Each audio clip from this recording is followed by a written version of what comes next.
লিথুয়ানিয়ায় একটি cargo plane বিধ্বস্ত হয়েছে। এতে একজন নিহত হয়েছেন, আহত হয়েছে আরও দুজন। দেশটির ভিলবিনিয়া বিমানবন্দরের কাছেই অবস্থিত একটি বাড়িতে ডিএইচএল-এর এই কার্গো প্লেনটি বিধ্বস্ত হয়। সিসিটিভির ফুটেজে দেখা যায় উড্ডয়নের পর ভিলেনিয়াস বিমানবন্দরের কাছে হঠাৎই বিমানটি বিধ্বস্ত হয়।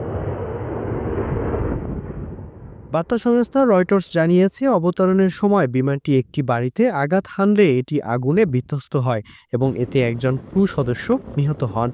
তবে পাইলট সহ ফ্লাইটে থাকা আরও ৩ জন এই দুর্ঘটনায় বেঁচে গেছেন এবং এর পাশাপাশি বাড়ির ১১ সদস্যকেও নিরাপদ স্থানে সরিয়ে নেওয়া হয়েছে বলে স্থানীয় কর্তৃপক্ষ জানিয়েছে।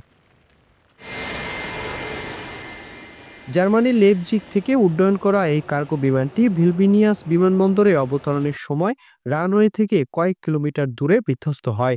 ফায়ার অ্যান্ড রেস্কিউ ডিপার্টমেন্টের প্রধান রেনেটাস পোজেলা সাংবাদিকদের বলেন, একটি আবাসিক বাড়িতে আঘাত করার আগে বিমানটি কয়েকশো মিটার মাটিতে পিছলে গিয়েছিল। Maroon Ahmed, SA TV digital.